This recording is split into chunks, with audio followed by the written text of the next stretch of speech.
Videos देखने के लिए सब्सक्राइब करें जनसत्ता.com, बेल आइकन दबाकर पाएं लेटेस्ट नोटिफिकेशंस। थाली बजाने से बात नहीं बनेगी, दिया जलाने से काम नहीं चलेगा। कोरोना को जड़ से मिटाना होगा, महामारी को 10 का दम दिखाना होगा। क्या हम 11 अप्रैल से 14 अप्रैल पूरे अपने राज्य में टीका उत्सव मना सकते हैं? जो तीसरे वैक्सीन की आप चर्चा कर रहे हैं, ये एक बड़ा ही स्वागत योग्य कदम है।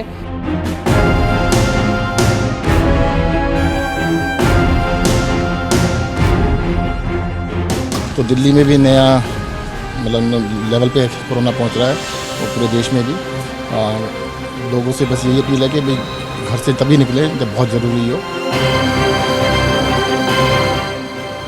कोरोना की ये दूसरी लहर है।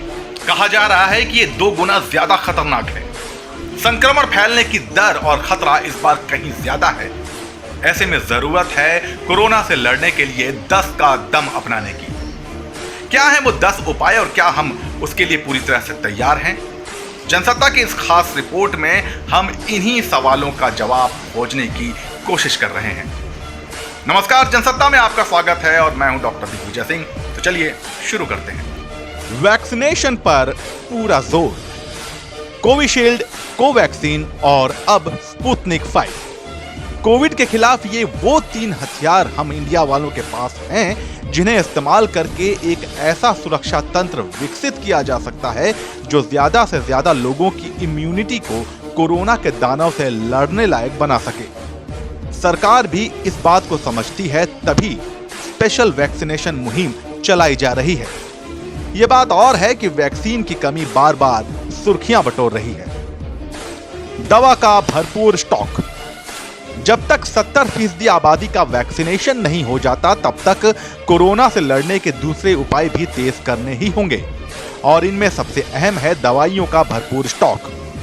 अभी कुछ दिन पहले ही देश में कोरोना की दवा रेमडेसिविर की कमी के चलते उसके निर्यात पर रोक लगा दी गई। दवाइयों के स्टॉक की उपलब्धता दूसरे दवाओं के मामले में भी सुनिश्चित करने की जरूरत है। प्रशिक्षित मेडिकल स्टाफ। पिछले साल कोरोना की मार अचानक से पड़ी, लिहाजा हमारे डॉक्टर और मेडिकल स्टाफ इसके लिए तैयार नहीं थे।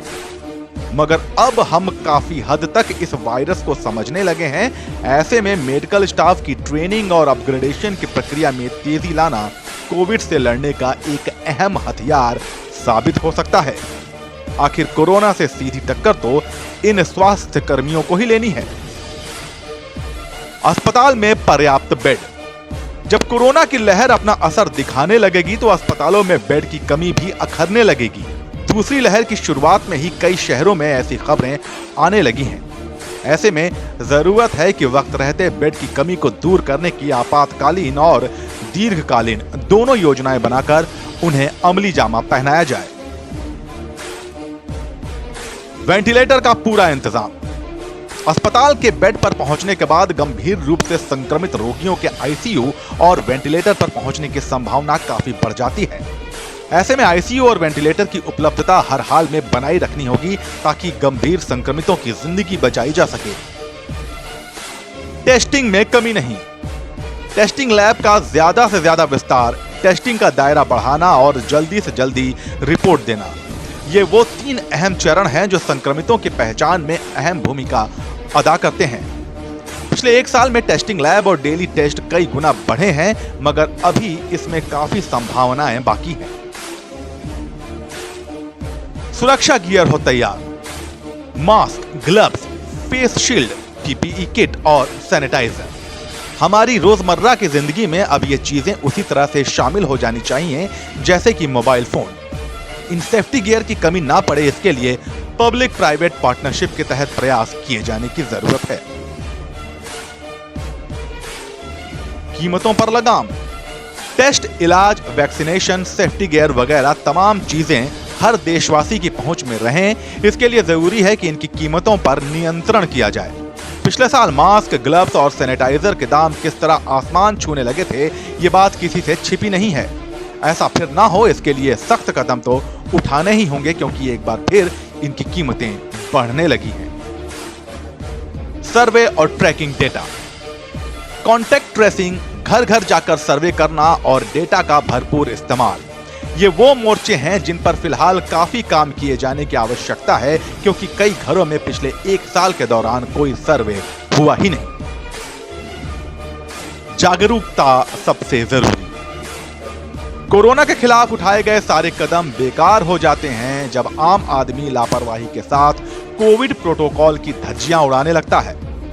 भीड़-भाड़ वाले बाजार, धार्मिक स्थल, चुनावी रैलियां और पब्लिक ट्रांसपोर्ट, हर जगह से सोशल डिस्टेंसिंग और मास्क नदारद दिख रहा है। जरूरत एक बार फिर सघन स्तर पर जन जागरूकता अभियान चलाने की है।